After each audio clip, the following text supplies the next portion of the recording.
The water hit me like a wall of ice.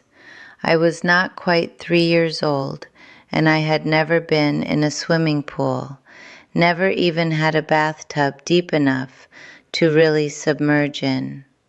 I had no idea that water could kill you, so when I leaned over the edge of that concrete tank in our backyard, reaching for a ball that had drifted just out of reach, I wasn't afraid of anything.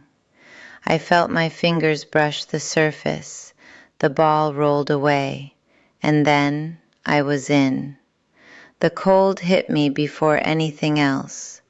We were high in the Andes, and that water was probably 35 degrees Fahrenheit. It knocked the breath clean out of me before I had a chance to think. I remember trying to get out, thrashing, reaching for the walls. I could feel my heart slamming inside my chest, so loud I could hear it inside my own skull. Just my heartbeat and this raw animal terror. And then the terror stopped. Not slowly, not the way you drift into sleep, like a switch being flipped. One moment I was fighting with everything I had, and then in the space of a single instant, there was nothing to fight. There was no more breath. There was only this deep, total, absolute peace. I've spent the rest of my life trying to find the right words for what that peace felt like, and I've never quite gotten there. Here's the best I can do. From the moment I was born, my body had been sick. I'd spent nearly 3 years in constant discomfort I didn't even have a name for, because I had never experienced anything else. I thought that was just what it meant to be alive. And in that tank, in that freezing dark, I suddenly understood it wasn't. That what I'd been living inside was just a shell, a container. And now, for the first time, I was outside of it, and whatever I actually was felt more whole and more real than it ever had inside that body. The silence was the first thing I noticed. We had a big, loud household, sisters, cousins, dogs, music playing constantly. Colombia is a loud place, but down in that water there was a silence unlike anything I had ever encountered. I came to call it the silence behind the silence. It wasn't just quiet, it was quiet distilled to its purest essence until it became something sacred, something alive. I would spend years afterward chasing that silence, hiding in closets, curling under blankets, before I understood it wasn't out there to be found. It was an inner dimension I had briefly touched. And then there was light. It came from below, which made no sense. The tank was solid concrete, dark and enclosed. But there it was anyway, a soft, steady glow rising up from underneath the water, filling the space around me, making everything shimmer. I wasn't frightened. I was fascinated. And then I noticed the bubbles, floating upward through the light, each one ringed with its own soft radiance. Because I was almost 3 years old and had no idea anything was wrong, my only thought was, bubbles. Let me go catch them. So I did. I started chasing them, turning in the water, laughing. And when I turned around to follow one, that's when I saw it, my body. It was suspended a few feet away, perfectly still, and I looked at it the way you might look at a piece of furniture you've passed 1,000 times, and suddenly one day actually see, like, oh, that exists, that's a thing. And I wasn't afraid. There was just this clear, quiet recognition. That is my body. That is not me. What struck me so deeply I can still feel it now, decades later, were the eyes. They were open, but there was nothing behind them, no presence, no one home, just a shell, and I knew it completely. I was barely 3 years old, and I had just understood one of the most profound truths there is, and my next thought was, I am not going back in there. It was a real decision, a conscious, deliberate choice. I looked at that small, sick, exhausted body and I said, no. I turned away from it. I left it behind. And when I turned, the world around me began to change. Flowers appeared from nowhere. I know how that sounds, but flowers bloomed out of the surrounding dark, luminous, beautiful, and they lifted me up and carried me. And I let them, because I was in a state of such complete ease that I had no reason not to. Nothing to solve, nothing to worry about, just carried, just resting, just good. And then something stranger happened. I found myself near the ceiling of the room where our family's maid worked. I could see her from above, clear as anything, sitting by her radio, completely absorbed in her soap opera. I remember the exact program. Years later I tracked that detail down, described it to my parents, and they confirmed it. That was the show, that was the time. She had no idea anything was happening. I floated above her, and then in an instant I was somewhere else entirely. I was outside, above the street, floating over my mother. She had left for work early that morning, and she was walking toward her bus stop when I appeared above her. I felt this enormous wave of love looking down at her, and I watched as she stopped walking, just stopped, mid-stride. She told me this story years later. She felt something deep in her body say, one of my children needs me right now. Without hesitating, she turned around and ran. I watched her running, and I was genuinely confused. But then I got distracted, because at the end of the road there was a dog. And the moment I noticed the dog, I was with the dog. That's how it worked in that state. Wherever my attention went, I went. No travel, just being. I thought of the park nearby, and I was in the park. I thought of the sky, and I was in the sky. Time and space as I had known them simply didn't apply. There was only presence, endless, frictionless presence. And then, in the way everything in that experience shifted, sudden and total, I was somewhere else. Not in the city, not anywhere I recognized. I was in a realm made entirely of light. Not light the way we know it here, not sunlight through a window. This was something that felt like the source of all light, pure, intense, white, shining, alive, and at the same time warm, welcoming, deeply, overwhelmingly familiar. And that's when I felt it, for the first time in my life, home. I was not quite 3 years old, and I had never once felt at home, not in my body, not anywhere. But in that light I felt completely, entirely, perfectly held.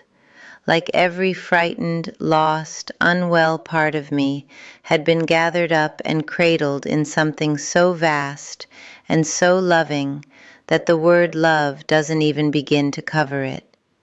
I started to dissolve, not disappear, expand, like a small box suddenly opening and realizing it was never just a box, that the walls were an illusion, that I was connected to everything around me, the light, the warmth, the consciousness, not merged into something separate, but recognized as having always been part of it.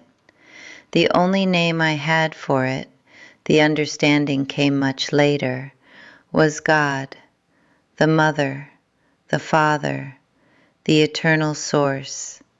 And I was held in it the way a child loses themselves completely in the arms of someone who loves them absolutely, and forgets for a moment that there is even such a thing as a self to lose. I don't know how long I was there. Time didn't exist. But at some point my body pulled me back. It was violent. One moment I was in that boundless, luminous expanse, and then something grabbed me, not physically, but from somewhere deeper. And it was like falling from the top of the tallest building imaginable, nothing between me and the ground. A vacuum. A roaring pull dragging me back into something small and cold and sick. I resisted. I know I resisted, but there was nothing to hold on to. And then I was back in the cold, in the water, in the body. My mother had made it in time. She found my older sisters still standing by the tank, too afraid to go get help, trying desperately to reach me. My mother got into the tank and pulled me out. She told me later I was like a rag doll, completely limp, no pulse, not breathing, my fingernails already turning blue. She had some first aid training from her work with children, and she used every bit of it. I felt none of it. I was somewhere else right up until the moment I wasn't. And when I came back, I was furious. People always struggle with that part. Your mother saved your life. How can you be angry?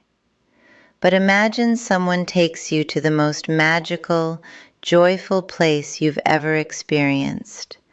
A place where you feel completely loved, completely well, completely free, completely home. And then, without asking, they drag you away. You're going to cry. You're going to resist. That's exactly what I did. I stopped eating. I refused to answer to my name. I looked at myself in mirrors and cried hysterically. That's not me. This is not my name. One evening the maid came to call me for dinner. I told her, "Don't call me that. That is not my name." She asked what she should call me then, and I told her, "I don't need one." My parents didn't know what to do with me. I came back different, not just emotionally, but in ways that showed up concretely. I understood things I had no framework for. I couldn't relate to other children. I couldn't fit in at school. Teachers didn't know what to do with a child who painted glowing figures on every page and called them her friends. My mother was called in.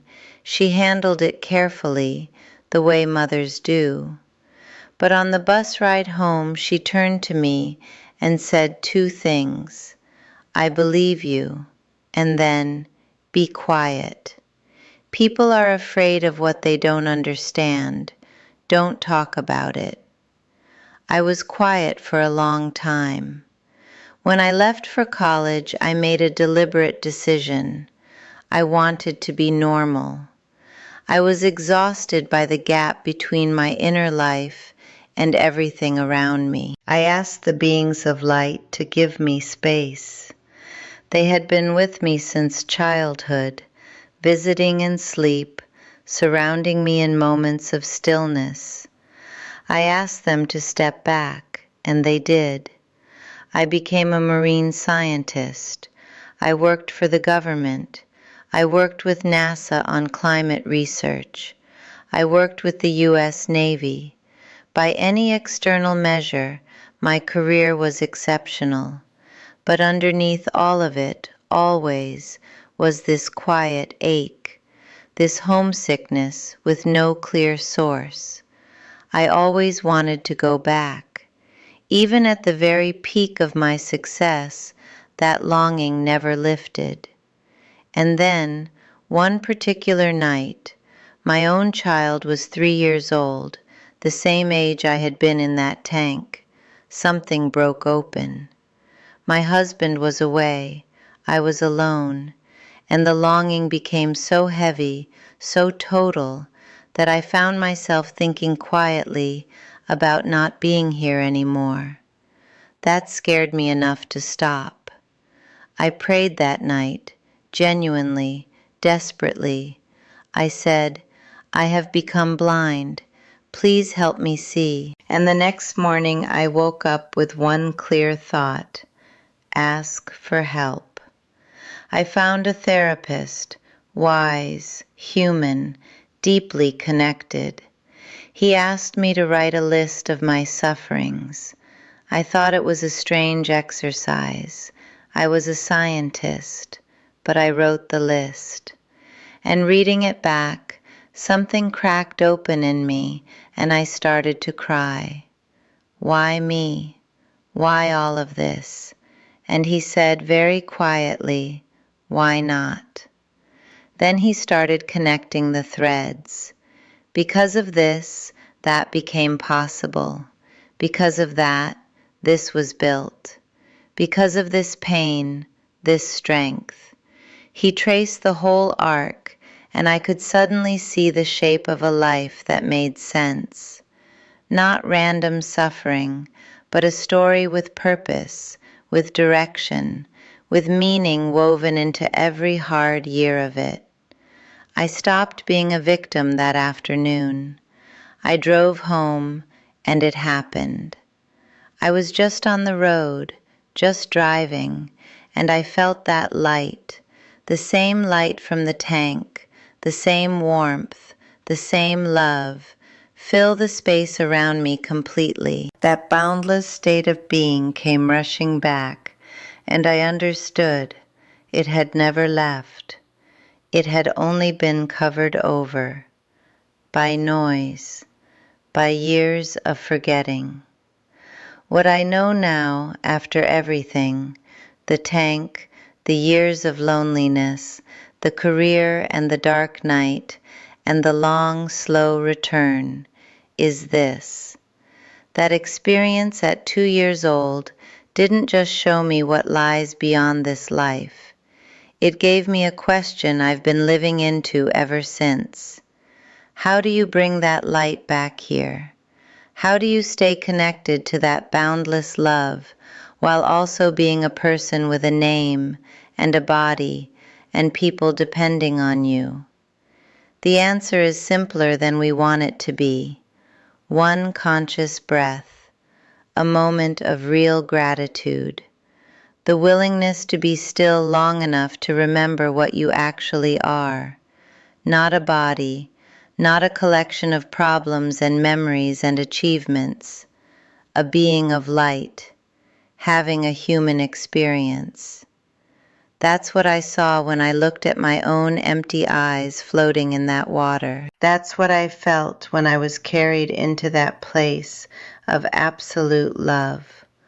That was true then. It is still true now. You are the light, not someday, not after you've fixed everything, right now, exactly as you are. We just forget. Every single one of us forgets. And the whole of this life, I believe this completely, is one long, sometimes beautiful, sometimes painful act of remembering.